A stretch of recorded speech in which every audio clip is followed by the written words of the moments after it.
आज हम पढ़ेंगे दर्पण के बारे में।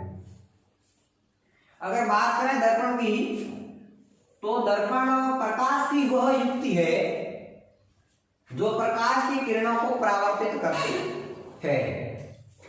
दर्पण प्रकाश की वह युक्ति है जो प्रकाश की किरणों को परावर्तित करती है। अगर बात करें दर्पण के प्रकारों की, तो दर्पण दो प्रकार के हैं। एक होता है गोलीय दर्पण। कैसे दर्पण? गोलीय। और एक दर्पण होते हैं समतल दर्पण। कैसे होते हैं?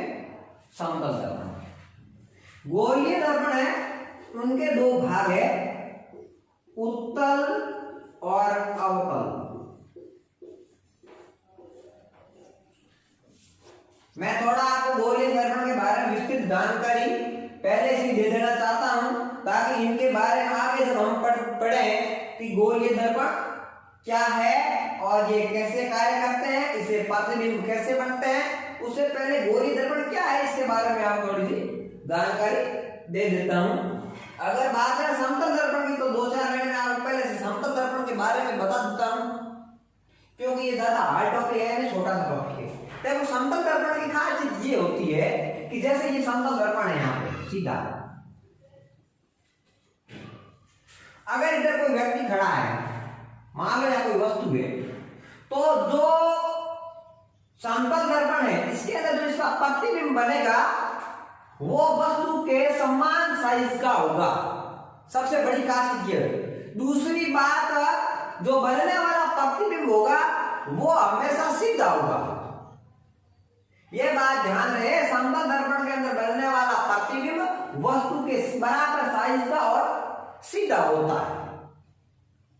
ये समतल दर्पण की सबसे बड़ी खासियत होती है। समतल दर्पण का हम दैनिक जीवन में घरेलू उपयोग करते हैं। जब भी हम अपना चेहरा देखते हैं तो घर में हमारे कांच जो होते हैं, जिनको हम सामान्य कांच बोलते हैं, बल्कि होते वो क्या है?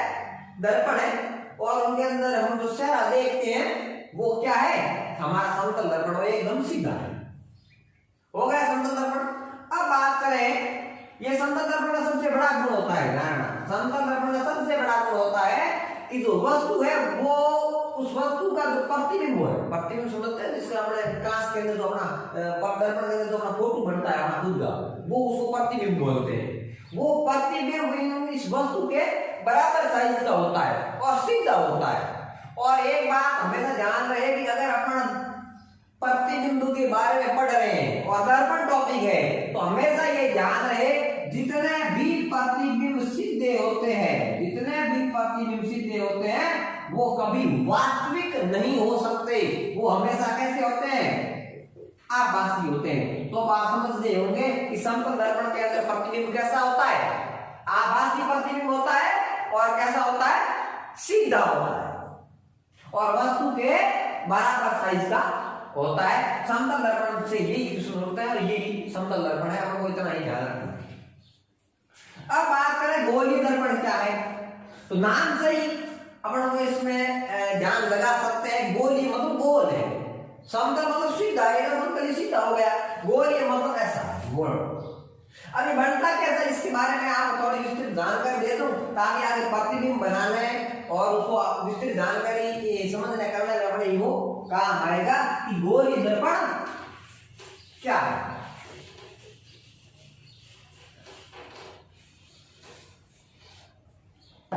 गणित के बारे में, गोले के बारे में आपने सुना होगा गणित में कि गोला क्या होता है। गोला एक गेंद की तरह इस प्रकार गोल होता है। गेंद क्या है? गोला है। अब आप कल्पना कीजिए कि हमारे पास एक गोला है, कांच का है। किसका है? कांच का गोला है और वो अंदर से बिल्कुल खाली है। अंदर से बिल्कुल ही वो क्या है? खाली है। गोले के 3 अक्ष होते हैं। आपको इतना मालूम होगा कि वृत्त के कितने अक्ष होते हैं? 2, एक्स अक्ष और वाई अक्ष, ये 2 अक्ष होते हैं। गोले के 3 अक्ष होते हैं। वृत्त तो आपको मालूम है, वृत्त तो एक गोल घेरा है। वृत्त तो गोल घेरा है, जबकि गोला एक वस्तु है, आकृति है, जिसके अंदर आयतन आता हो, और वृत्त के अंदर आयतन नहीं आता। ये आयतन आने गेंद की तरह है और जो वृत्त है वो एक चूड़ी की तरह है, रिंग है। तो इसके अंदर 2 अक्ष हो गए, इनके अंदर 3 अक्ष। एक अक्ष तो ये वाला एक ये वाला, यानी कि ये कौन सा है, दाएं से बाएं जाने वाला, बाएं से दाएं जाने वाला ये बाएं और दाएं के बीच बनने वाला ये अक्ष, एक ऊपर से नीचे बनने वाला ये अक्ष, तीसरा अक्ष है वो आगे से पीछे जाने वाला, अपन यूं कह सकते हैं आगे से पीछे जाने वाला, यानी कि ये आगे और ये पीछे ये अक्ष, यानी कि एक गोले के ऊपर कितने अक्ष है, 3 अक्ष है। और हमारे दर्पण के बारे में अगर हम पढ़ रहे हैं तो अपने दर्पण ऐसा लेंस है, अगर गोली दर्पण और लेंस के बारे में अगर हम पढ़ रहे हैं तो ये अक्ष अपने काम आएगा, ठीक है। ये मुख्य अक्ष कितने हो गए, 3, और ये अक्ष अपने गोले और दर्पण के अंदर काम आएगा। मुख्य अक्ष कितने हैं, 1 2 3, यानी कि ये भी एक क्या है, मुख्य अक्ष है, 3 मुख्य अक्ष, ये भी क्या है, मुख्य अक्ष है, तीनों मुख्य अक्ष है, ठीक है। ये अपना काम है, इसलिए मैं आपको बताता हूँ ये मुख्य अक्ष, इसको बोलता है मुख्य अक्ष।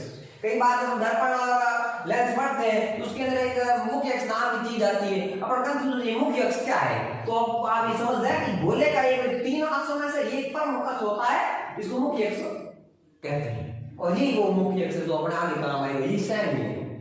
दूसरी बात, इस गोले का वह सेंटर पॉइंट, वह बिंदु जहां पर तीनों अक्ष आके मिलते हैं, इसको केंद्र बोलते हैं। क्या बोलते हैं, केंद्र। जब हम वर्ग और गोले के बारे में पढ़ते हैं तो हमने ये हमेशा ये पढ़ा है कि परिधि और केंद्र के बीच की जो दूरी होती है उसे हम क्या बोलते हैं, त्रिज्या बोलते हैं। क्या बोलते हैं, त्रिज्या बोलते हैं। तो यहां से यहां की दूरी ये क्या कहलाएगी, त्रिज्या। क्या कहलाएगी,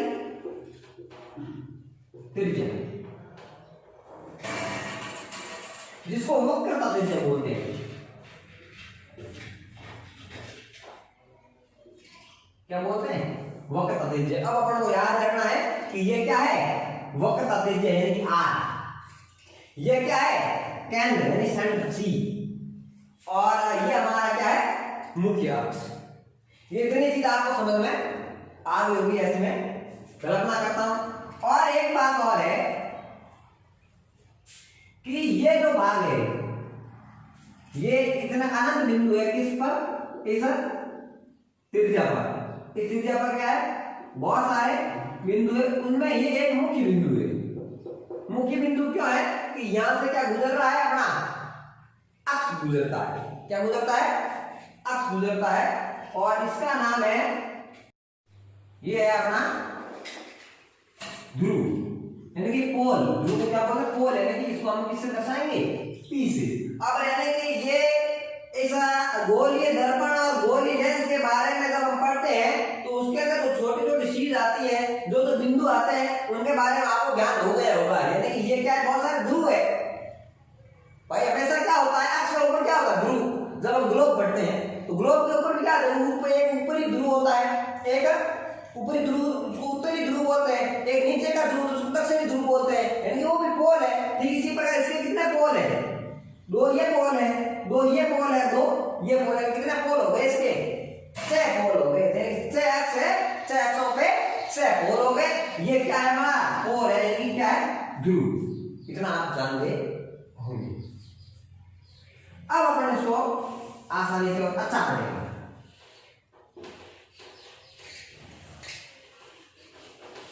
अब देखिए अवतल लेंस, अवतल दर्पण और उत्तल दर्पण कैसे बनते हैं, क्या होता है उसके बारे में। मान लीजिए वही गोला जो मैंने पहले उसके बारे में बात कर रहा था।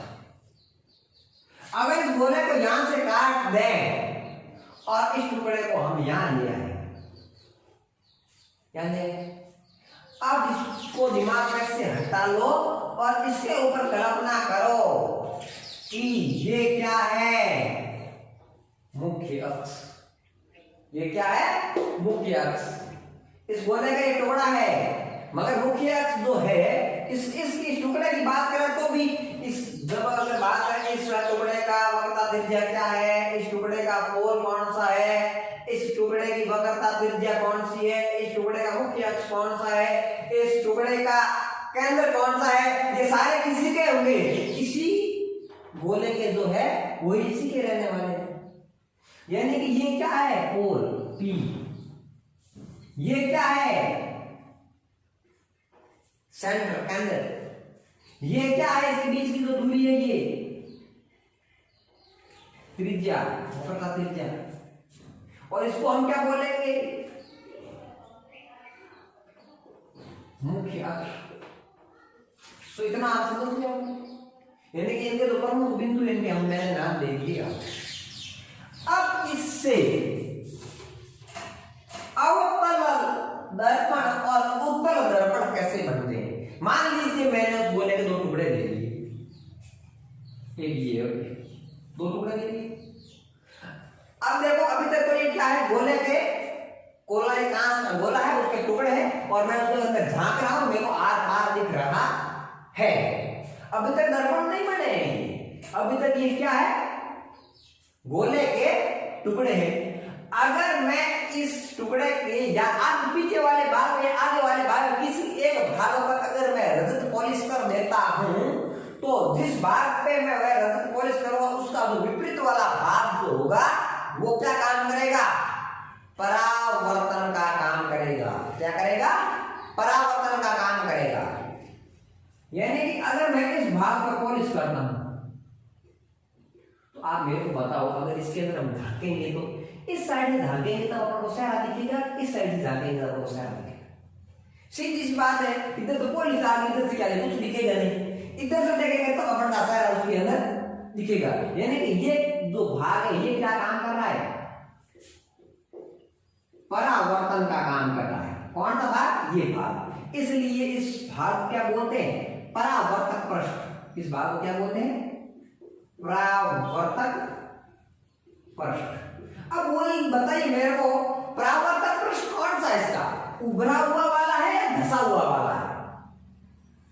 इसका जो परावर्तक पृष्ठ है वो उभरा हुआ वाला है या धसा हुआ? यानी ये तो उभरा हुआ वाला भाग है, ये धसा हुआ वाला भाग है, यानी कि इसका जो परावर्तक पृष्ठ है वो धसा हुआ है। परावर्तक पृष्ठ कैसा है? धसा हुआ है। ये बात हमेशा ध्यान रखना, जिस दर्पण का परावर्तक पृष्ठ धसा हुआ है वो हमेशा अवतल दर्पण कहलाएगा।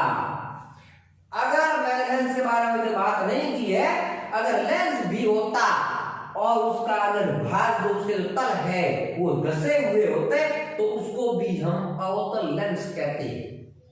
यानी कि इनके जो नाम है ये किसके आधार पर है? इनके तलों के आधार पर है। इनके तलों के आधार पर है अवतल और उत्तल। जब ये किरणों को फैलाते हैं या किरणों को एक स्थान पे लाके रोकते हैं तब इनके नाम और अलग हो जाते हैं। यानी कि उनके किरणों के समावेशन और फैलाने के आधार पे तो नाम उनके दूसरे हैं, अलग है, मगर इनके आकार पे जो नाम दिए गए हैं वो नाम है अवतल और उत्तल। यानी कि ये हमारा दर्पण कैसा है? अवतल दर्पण है। अवतल दर्पण की सबसे बड़ी खासियत क्या होती है? जो उसका धसा हुआ भाग है, जो उसका धसा हुआ भाग है वो परावर्तक पृष्ठ का कार्य करता है, और जो उभरा हुआ भाग है, जो उभरा हुआ भाग है उस पे रजत पॉलिश होती है। उस पे क्या होती है? पॉलिश होती है। और वो पॉलिश कैसी होती है? रजत पॉलिश होती है। ये ध्यान रहे। क्वेश्चन भी आता है कि दर्पणों की जो पॉलिश होती है वो कैसी पॉलिश होती है? वो रजत पॉलिश होती है। उसको रजत पॉलिश के नाम से जाना जाता है। रजत पॉलिश क्या है उसके बारे में आपको कभी टाइम मिलेगा तो अच्छी जानकारी दूंगा। अब बात करते हैं इसके ऊपर। ये होगा हमारा अवतल दर्पण। अगर मैं इसकी बात करूं, अगर मैं इस उभरे हुए भाग पर पॉलिश ना करके धसे हुए भाग पर पॉलिश कर देता तो परावर्तन का काम कौन सा पृष्ठ करता? उभरा हुआ। ये भाग जो है ना, उभरा हुआ भाग, ये परावर्तन का काम करता। यानी कि इस भाग को हम बोलते परावर्तक पृष्ठ। क्या बोलते? परावर्तक पृष्ठ।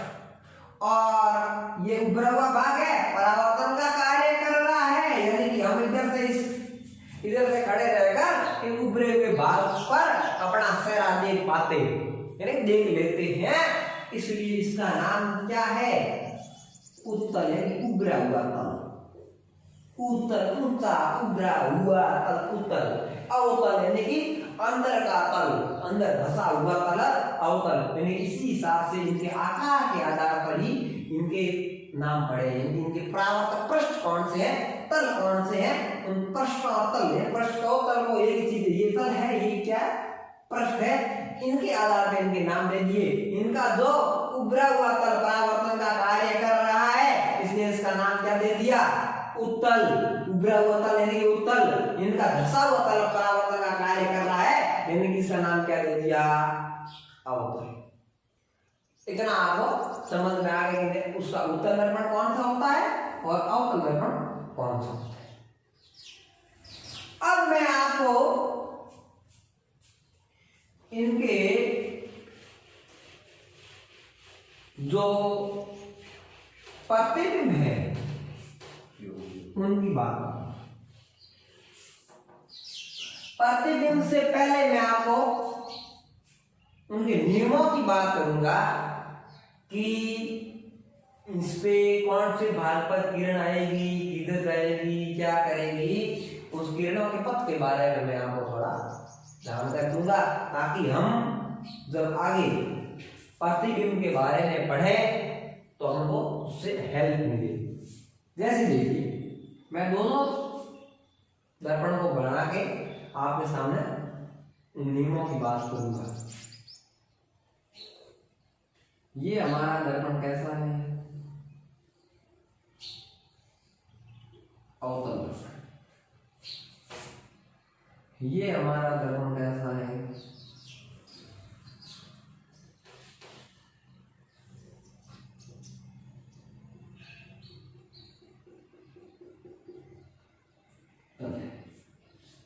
ठीक। इसकी ये है मुख्य अक्ष, इसकी मुख्य अक्ष ये होगी, ठीक। अब आप एक चीज की कल्पना कीजिए कि इसकी तो हो गई ये त्रिज्या, सर्वकर्ता केंद्र, तो ये हो गई त्रिज्या, ठीक।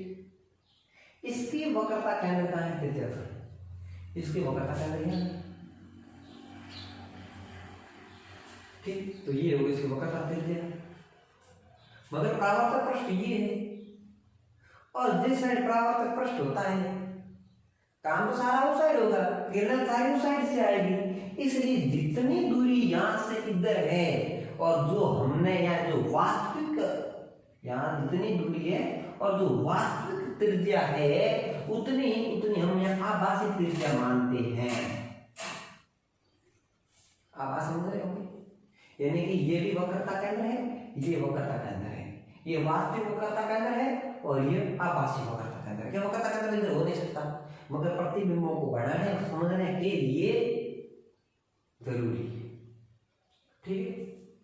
और इसका तो ये वास्तविक है ना, काम भी कौन आएगा, वास्तविक आएगा। अगर इसका हम आभासी बनाते हैं, ठीक इसी प्रकार इसका भी हम आभासी बना सकते हैं। ये दोनों पास में ज्यादा आगे मैं थोड़ा दूर करना चाहूंगा ताकि हम समझने में भी इसमें प्रॉब्लम ना आए,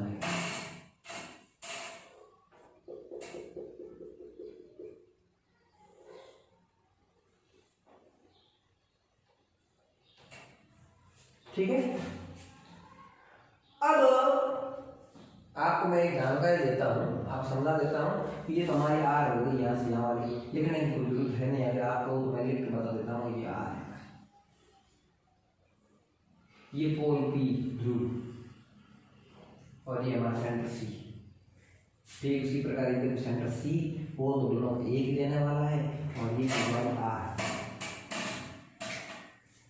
ठीक। इसी प्रकार इसमें ये हमारी त्रिज्या जो आभासी है, ये हमारी त्रिज्या जो वास्तविक है,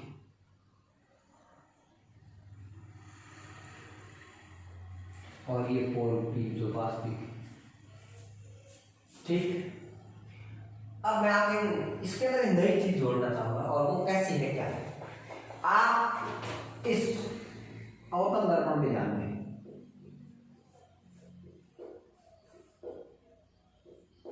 ये है हमारा उत्तल दर्पण, यहां पे ध्यान दें। अगर प्रकाश की किरण इधर यहां से सीधी आ रही है प्रकाश की किरण टकराती है, टकराने के बाद बराबर इस सेंटर से जाती है। ये जो केंद्र है, इस केंद्र का एक सेंटर बिंदु, इन दोनों के यहाँ P से लेकर C के मध्य का बराबर बिंदु होता है, वहां से जाती है।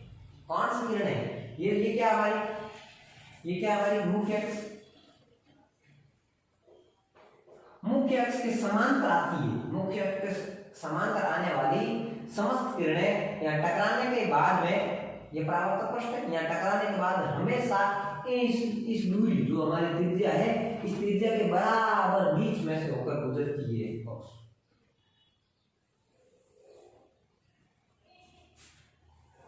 अगर ये है समांतर तो ये भी कहां से गुजरेगी, यहां से। जिस बिंदु से ये सारी किरणें गुजरती है उसका नाम है फोकस।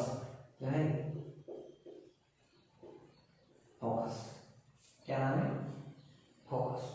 यानी कि ये हमारा जो फोकस बिंदु है, ये इस प्रकाश दर्पण के प्रतिबिंबों में बहुत मुख्य है।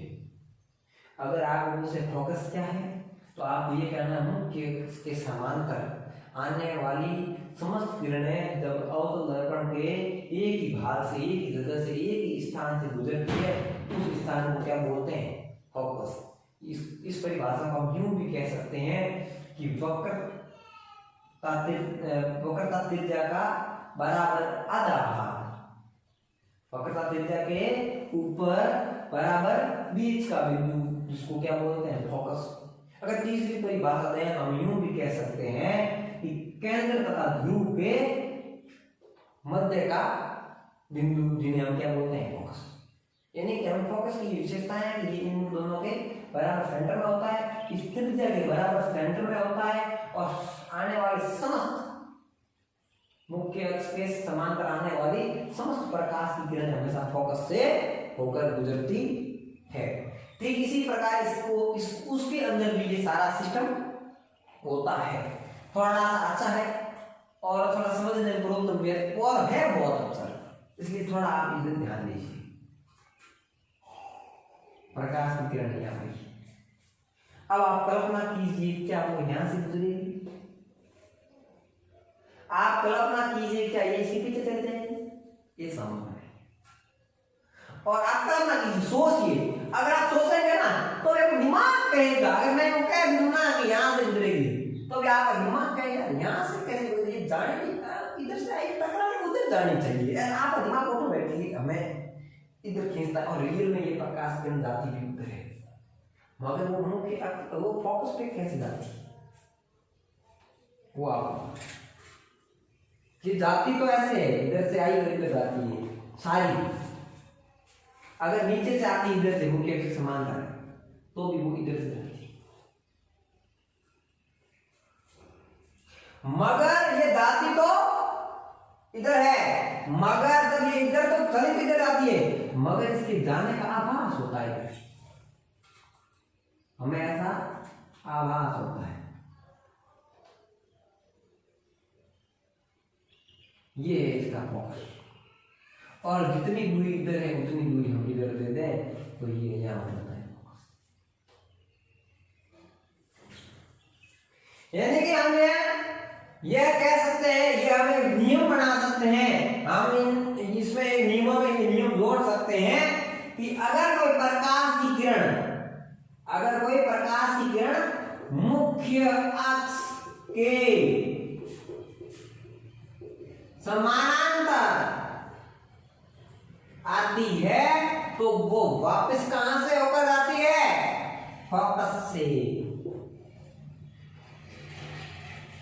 समझ गए, प्रकाश की किरणों का नियम, अगर प्रकाश की किरण मुख्य अक्ष के समांतर आती है तो वो कहां से चली जाती है, फोकस से। ये हमारा हो गया पहला नियम। दूसरा नियम,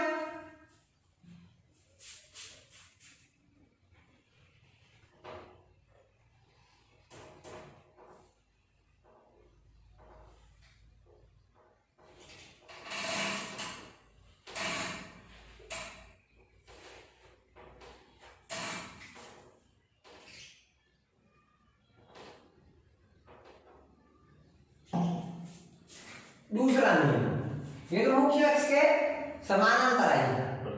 अगर ये मुख्य अक्ष आ जाती है, कहाँ पे आती है? पोल पे, यानी कि कहाँ से आती? ध्रुव से। तो वो यहाँ से टकरा कर यहाँ से निकल जाती है, यानी कि हम यूं कह सकते हैं ध्रुव पर आने वाली प्रकाश की सीधी किरण जितना मुख्य अक्ष के साथ आपतित होती है, तो आपतित होती है आती है, जितना मुख्य अक्ष के साथ में कोण बनाती है उतना ही मुख्य अक्ष के साथ कोण बनाती हुई वापस निकल जाती है। जितना कोण ये है उतना ही कोण ये है, कोण आई बराबर कोण आर, यानी कि आपतन कोण और परावर्तन कोण ये मैंने आपको पहले से पढ़ाया है। तो प्रकाश वाला टॉपिक में पढ़ा रहा था, उसमें प्रकाश से अपवर्तन और परावर्तन में मैंने ये चीज आपको पढ़ाई थी, याद कीजिए आप। तो ये क्या है? कोण आई बराबर कोण आर। तो हम ये कह सकते हैं जब कोई प्रकाश की किरण सीधी कहां आए, ध्रुव पे आए, तो वो क्या करती है? जितना आपतन कोण है उतना ही परावर्तन कोण के साथ में वापस चली जाती है। ठीक इसमें भी यही होता है। तो प्रकाश की सीधी ध्रुव पे आती है तो वो यहाँ आई, टकराई और इधर से चली जाती है। यहाँ आभास नहीं होता है, यहाँ से रियल होता है। इससे पहले वाली तो मैं बता रहा हूँ कि समांतर आ रही है, फोकस से जा रही है, उसमें हमें आभास होगा। यानी कि हम दूसरा नियम क्या कह सकते हैं? जब कोई प्रकाश की किरण ध्रुव पर आए,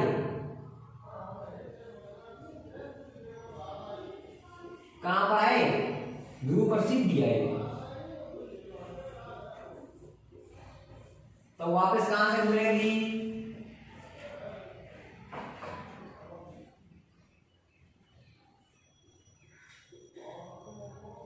आपतन कोण के बराबर परावर्तन कोण बनाती हुई निकल जाती है। आपतन कोण के बराबर परावर्तन कोण बनाती हुई निकल जाती है। ये हमारा दूसरा नियम हो गया। अगर बात करें तीसरे नियम, यानी आप इसमें ये समझे हैं, तो मैं समझा रहा हूं, आप ऐसा समझे कि पहले मैंने प्रकाश किरण कहां से गुजारी? मुख्य अक्ष समांतर, फिर मैंने यहां, अब मैं कहां से गुजरूंगा? फोकस से। कहां से गुजरूंगा? फोकस से। यानी अगर प्रकाश की किरण कहां से आए? फोकस से आए, तो अगर मुख्य अक्ष से समांतर आने वाली फोकस से गुजरेगी, तो फोकस से आने वाली कहां से गुजरेगी? मुख्य अक्ष से समांतर।